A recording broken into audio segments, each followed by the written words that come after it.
Hola, Dios les bendiga, les saluda a su hermano en Cristo, Jairo Rodríguez. En este momento quisiera compartir unos minutos y hablar acerca de ser humilde y la humillación y qué significa y qué difícil es. Allá en el libro de Crónicas, segunda de Crónicas, capítulo 7, versículo 14, la palabra de Dios dice: si se humillare mi pueblo, en el cual mi nombre es invocado, y oraren y buscaren mi rostro, y se convirtieren de sus malos caminos, entonces yo oiré desde los cielos, y perdonaré sus pecados, y sanaré su tierra. Eso es lo que dice, ¿verdad? Segunda de Crónicas, capítulo 7, versículo 14.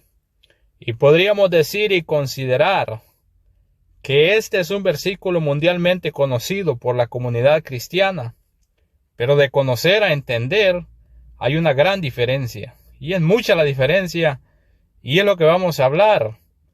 ¿Y por qué? Y es por esa razón que el devocional de hoy quiero dirigirlo a entender las verdades que encierran estas palabras que Dios inspiró. Todo comienza por una acción nuestra. Es decir, que la mano de Dios se puede mover en nuestra vida a través de una acción que nosotros hagamos. Pero esta acción requiere por lo menos de 3 cosas. Y vamos a decirlo punto por punto. Vamos a hablar de estas 3 cosas, ¿verdad? Para poder entender realmente lo que este versículo dice. Y no solamente decirlo por decirlo. Quizá lo repetimos 1 y 1000 veces, pero nunca lo ponemos en práctica. Humillarse realmente para el ser humano es muy difícil. Humillarse, porque humillarse significa estar dispuesto a reconocer y accionar, rendirse. Quizá a la mayoría de nosotros nos es difícil humillarnos. Es decir, no es difícil reconocer que estamos mal delante de Dios. Seguramente si te preguntaran cómo está tu relación con Dios, quizás por pena o por temor a quedar en vergüenza dirías: está bien como siempre. Cuando a lo mejor tú sabes dentro de ti que no es así. Humillarse significa reconocer mi estado delante de Dios, reconocer que en mis propias capacidades no puedo lograr grandes cosas como las lograría con Dios a mi lado. Reconocer que dependemos de Dios y no de las personas que nos rodean. El mismo Jesús dijo en el Evangelio de Juan: fuera de mí nada podéis hacer. Y esa es la verdad, que fuera de Cristo no podemos hacer nada. Sin Cristo no somos nada. El apóstol Pablo dijo: todo lo puedo en Cristo que me fortalece. Eso quiere decir que para que Dios actúe en nuestras vidas, lo primero que tenemos que hacer es reconocer que solo bajo su gracia y su poder podemos alcanzar las cosas que tanto anhelamos. Segundo punto es orar y buscar de Dios. La oración es un punto importante y la encontramos en toda la Escritura, desde Génesis hasta Apocalipsis.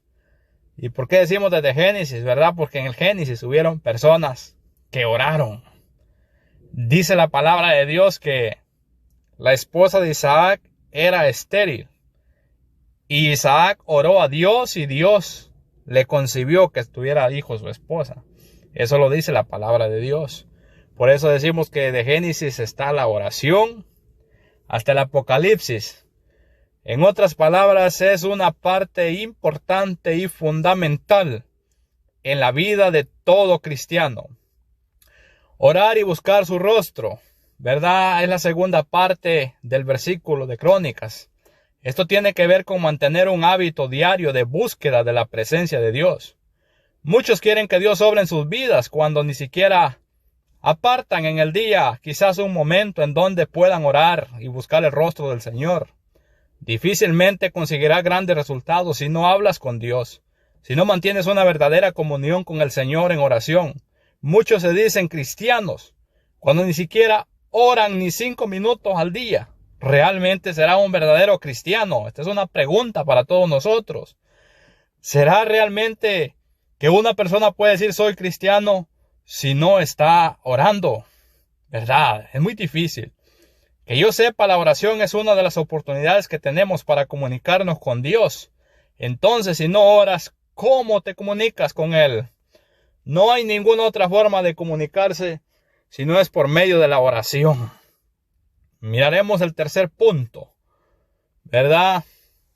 Y la palabra de Dios dice, si se convirtieren de sus malos caminos. Acá está la parte más interesante, puesto que si te humillas, querrás buscar el rostro del Señor. Pero esta para mí es una de las cosas más importantes, porque conlleva, no solamente para mí, sino debería ser una de las cosas más importantes para todos, aleluya, los que buscamos de Dios. Porque conlleva la acción. Cristiano cualquiera se puede hacer llamar, pero las acciones que hace el verdadero cristiano son las que valen. Entonces, cuando la palabra de Dios habla sobre convertirse, está hablando de una transformación total, es decir, mostrar los frutos del verdadero arrepentimiento. Y diríamos y habláramos que la pregunta más importante sería, ¿realmente anhela la bendición de Dios? Yo la anhelo. ¿Cuánto anhelan la bendición de Dios? Porque si es así, tienes que comenzar a realizar estos 3 pasos. La voluntad de Dios es que tú puedas cumplir con esto, que te pide para que de esta forma no haya obstáculo alguno para que el favor de Dios esté contigo. Amado hermano, por decirlo así, y amado amigo, es momento de humillarse, pero con corazón sincero y transparente. Es hora de cultivar un hábito diario de búsqueda de la presencia de Dios. Y lo más importante, es momento de accionar, pero de verdad.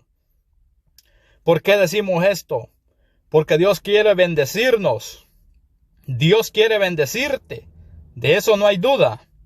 Pero ¿estás dispuesto a cumplir estas 3 cosas? Es una pregunta que nos debemos hacer todos. Si es así, entonces no te preocupes, porque muy pronto comenzarán a ver cómo Dios comienza a bendecirte en gran manera si haces estas 3 cosas. Sin estas 3 cosas, difícilmente podrás recibir la bendición de Dios. Dios les bendiga y pasen feliz tarde.